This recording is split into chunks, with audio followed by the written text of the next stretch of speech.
आज हम बात करेंगे शक्तिपात और सिद्धि ट्रांसफ़र में क्या अंतर होता है। किसी व्यक्ति पर यदि शक्तिपात किया जाता है तो क्यों किया जाता है, और सिद्धि ट्रांसफ़र यदि किसी व्यक्ति को किया जाता है तो किस आधार पे और क्यों किया जाता है। तो सबसे पहले हम बात करते हैं सिद्धि ट्रांसफ़र की, कि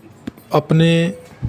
कठोर और कठिन परिश्रम से यम नियम का पालन करते हुए,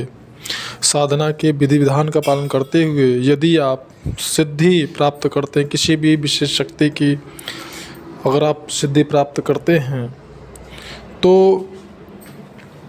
उस सिद्धि को कब किसी और को दिया जा सकता है और कौन दे सकता है। तो सबसे पहले कि सिद्धि अगर आप किसी को दे सकते हैं तो वो उसके अंदर योग्यता होनी चाहिए, अथवा गुरु अगर सिद्धि अपना किसी को देता है, किसी विशेष प्रकार की सिद्धि, जैसे कई प्रकार की सिद्धियां हैं, जल पे चलने से संबंधित आकाश गमन सिद्धि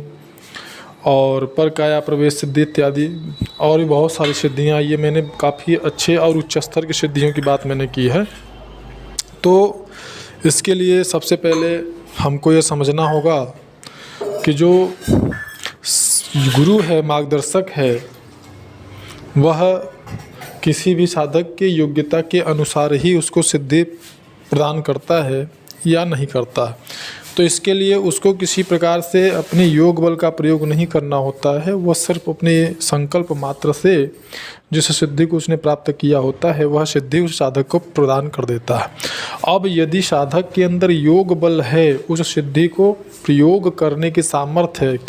क्योंकि मैंने अपने पिछले वीडियो में मैंने बताया है कि जो सिद्धियां होती हैं वो हमारी योग बल पे कार्य करती हैं। जैसे आप इसको उदाहरण के स्वरूप में मोटे तौर पे समझ सकते हैं कि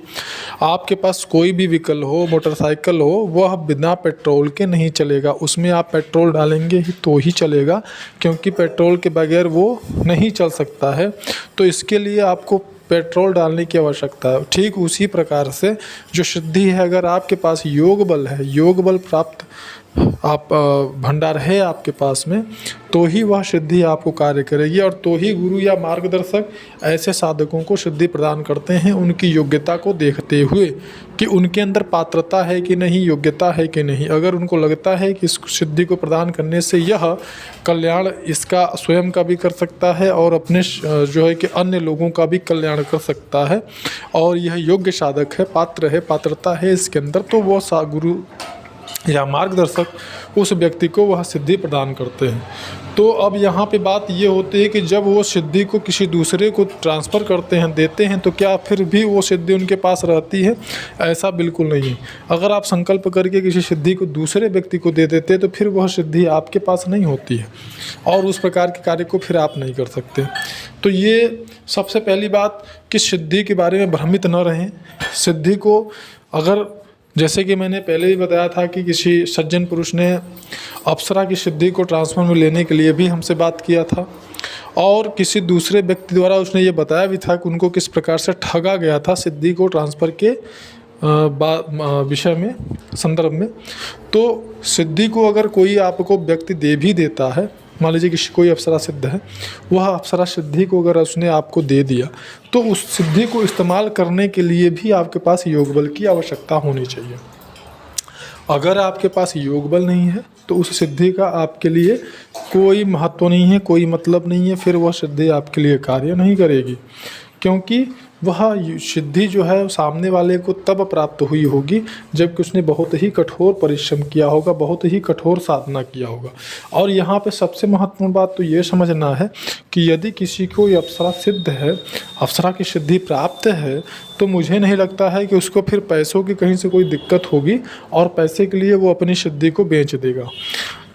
अथवा पैसे के लिए वो अपनी सिद्धि को किसी दूसरे को ट्रांसफ़र करेगा। ऐसा बिल्कुल मानना मूर्खता है, क्योंकि कोई भी अप्सरा हो, यहाँ पे मैं किसी भी अप्सरा की बात कर रहा हूँ, कोई एक अप्सरा हो, यदि किसी साधक ने उसको सिद्ध कर लिया है तो फिर उसके पैसों से ही नहीं, हर प्रकार की जो समस्या होती है लगभग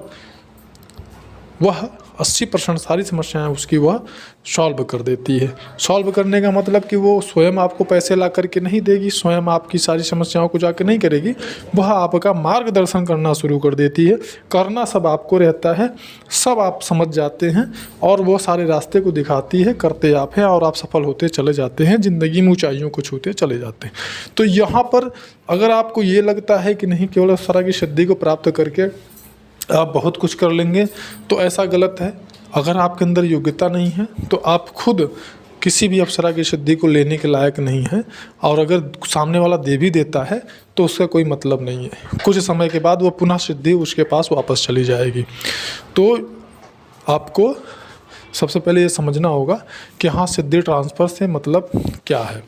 और सिद्धि को ट्रांसफ़र किसको किया जाता है, कौन कर सकता है। सब इस सिद्धि को ट्रांसफ़र कर भी नहीं सकते। जो साधक साधना के समय ही संकल्प करके साधना करता है कि हाँ, मुझे ये सिद्धि को ट्रांसफ़र करना है और इसके लिए ही मैं साधना करता हूँ, फिर वह उसमें लग जाता है, सालों साल साधना करता है, फिर वह सिद्धि को प्राप्त करता है, उसके बाद ही वह सिद्धि को ट्रांसफ़र कर सकता है। और जो सिद्धि को ट्रांसफ़र में लेने वाला व्यक्ति है, उसके पास अगर योग बल नहीं है तो फिर वह सिद्धि उसके लिए मिट्टी के समान है। वह किसी प्रकार से उस सामने वाले व्यक्ति की किसी समस्या को खत्म नहीं कर सकता है। तो इसलिए